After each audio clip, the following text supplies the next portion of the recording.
તારીખ 1 એપ્રિલ 2026ના રોજ સવારે 10 વાગે સાકરચંદ પટેલ યુનિવર્સિટીમાં MBBSના 153 વિદ્યાર્થીઓનો ગ્રેજ્યુએશન સમારોહ યોજાયો.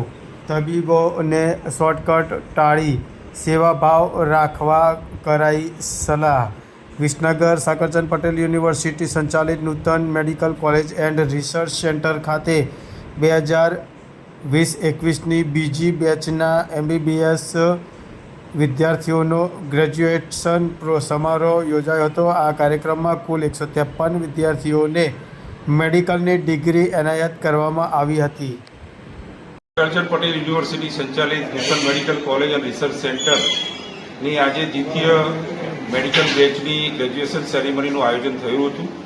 આજના કાર્યક્રમમાં ચીફ ગેસ્ટ તરીકે ગુજરાત મેડિકલ કાઉન્સિલના ચેરમેન ડૉક્ટર નીતિનભાઈ વોરા અને ગેસ્ટ ઓફ ઓનર તરીકે ઓલ ઇન્ડિયા મેડિકલ એસોસિએશનના ચેરમેન ડૉક્ટર અનિલભાઈ નાયક, ગુજરાત ચેપ્ટરના ચેરમેન ડૉક્ટર અનિલભાઈ પટેલ અને વિદ્યાર્થીઓના વાલીઓ મોટી સંખ્યામાં હાજર રહી આજે ગ્રેજ્યુએશન સેરેમની ઉત્સાહપૂર્વક ઉજવવામાં આવી છે. નૂતન મેડિકલ કોલેજ અને રિસર્ચ સેન્ટર એ ગુજરાતની સર્વપ્રથમ ગ્રીનફિલ્ડ પ્રોજેક્ટની અંદર શરૂ થનાર મેડિકલ કોલેજ છે અને સાકરચંદ પટેલના યુનિવર્સિટીના વિદ્યાર્થીઓ આજે 153 વિદ્યાર્થીઓને ગ્રેજ્યુએશન સેરેમનીમાં આજે સર્ટિફિકેટ્સ આપવામાં આવ્યા છે.